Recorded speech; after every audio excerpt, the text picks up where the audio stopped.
Dear friends, আমি doctor প্রদীপ মাইতি। আশা করি সবাই সুস্থ আছেন, ভালো আছেন।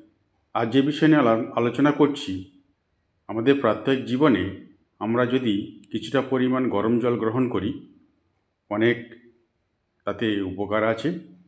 যেমন আপনি যদি প্রত্যহ সকালে খালি পেটে একটু গরম জল লেবু ও মধু সহ গ্রহণ করেন, সেখানে যে সর্দি কাশি বা একটু বুকে কফ, ঠান্ডা লাগা, এগুলো অনেকাংশে কম হয় এবং হজম শক্তি বৃদ্ধি হয়। যাদের অ্যাসিড, বুক জ্বালা, গ্যাস, অম্ল এগুলো হয়ে থাকে, তারা সকালে খালি পেটে একটু ঈষদ উষ্ণ গরম জল অথবা কিছু টিফিনে পর্বে যদি গরম জল গ্রহণ করেন, অনেক উপকার দেখা দেয়।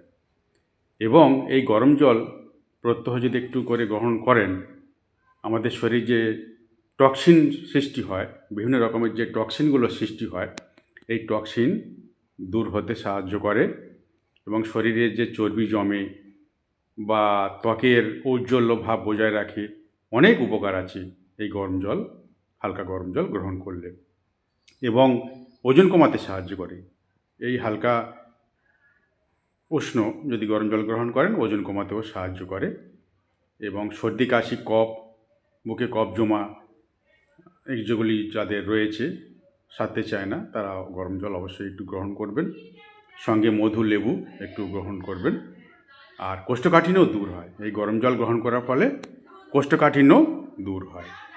তাই আপনারা প্রত্যহ গরম জল গ্রহণ করবেন, অনেক উপকার আছে। সবাই ভালো থাকবেন, সুস্থ থাকবেন। দেখা হবে পরের ভিডিওতে। নমস্কার।